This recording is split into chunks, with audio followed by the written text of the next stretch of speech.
Shalom saudara, kiranya kasih karunia Tuhan Yesus Kristus menyertai kita sekalian.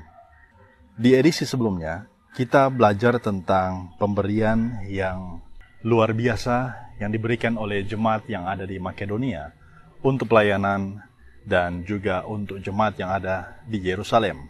Itu semua untuk memotivasi agar supaya jemaat yang ada di Korintus meneladani mereka dan juga berkomitmen untuk memberi dan juga melayani.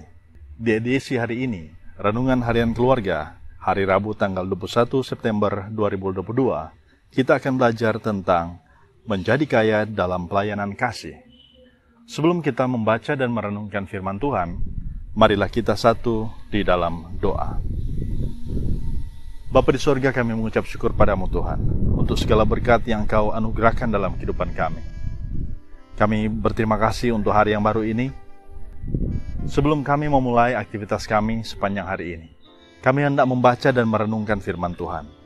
Kuasai kami dengan Roh-Mu yang kudus, bukalah hati dan pikiran kami, sehingga kami boleh mengerti apa yang menjadi kehendak-Mu dalam hidup kami.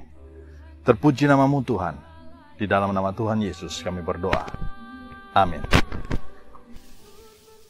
Pembacaan Alkitab terdapat di dalam 2 Korintus 8 ayat 6-7.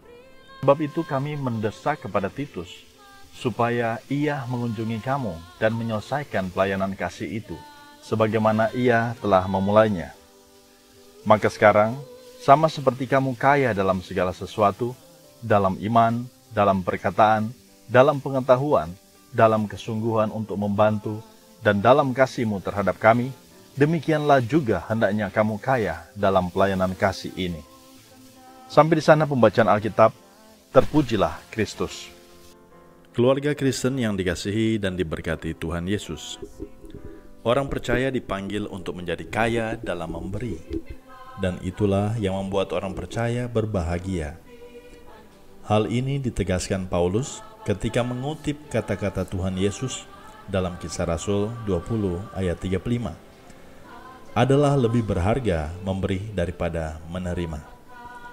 Jemaat di Korintus adalah jemaat yang dianugerahkan Allah banyak karunia dalam menopang pelayanan jemaat. Hal ini dibahasakan juga oleh Paulus dengan menyebut bahwa mereka telah menjadi kaya dalam segala sesuatu. Kata kaya yang dipakai Paulus di sini berasal juga dari kata yang sama dengan kata meluap yang dipakai Paulus dalam menjelaskan sukacita yang dimiliki oleh jemaat-jemaat di Makedonia. Kekayaan jemaat di Korintus meluap dan berlimpah sebagai pemberian dari Allah. Paulus menguraikan apa yang dimaksudkannya dengan kekayaan jemaat di Korintus tersebut, yakni kekayaan mereka di dalam iman, dalam perkataan, dalam pengetahuan, dalam kesungguhan untuk membantu, dan dalam kasih terhadap Paulus dan rekan-rekan sepelayanannya. Semua ini adalah pemberian Allah bagi jemaat untuk dipakai bagi kepentingan pembangunan tubuh Kristus.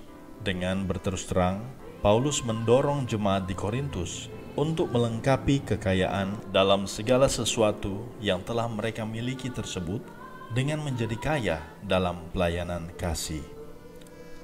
Paulus menghubungkan dorongan untuk menjadi kaya dalam pelayanan kasih dengan menunjukkan bahwa selama ini jemaat di Korintus telah menunjukkan kesungguhan mereka dan semangat untuk bekerja bersama Paulus, bahkan telah menyatakan kasih mereka kepada Paulus dalam pelayanannya. Hal ini dimaksudkan Paulus agar jemaat di Korintus semakin terdorong untuk menyelesaikan pengumpulan bantuan yang sudah mereka mulai untuk jemaat di Yerusalem dengan bantuan Titus. Keluarga Kristen yang dikasihi dan diberkati Tuhan Yesus, kita dipanggil untuk tidak saja menghitung berkat Tuhan yang melimpah dalam hidup kita, tetapi lebih daripada itu, kita belajar menjadi saluran berkat bagi orang lain. Sebagaimana kata Paulus, hendaklah setiap orang Kristen menjadi kaya dalam pelayanan kasih. Saudara-saudara yang dikasihi Tuhan, marilah kita melihat sekeliling kita yang mendapatkan berkat dari Tuhan. Marilah kita berbagi kepada orang lain, sehingga kita sebagai orang percaya menjadi kaya dalam pelayanan kasih. Amin. Marilah kita berdoa. Tuhan Yesus, tolonglah kami memenuhi panggilan-Mu untuk menjadi kaya dalam pelayanan kasih, sambil menyadari betapa berlimpahnya kasih karunia-Mu bagi kami. Amin.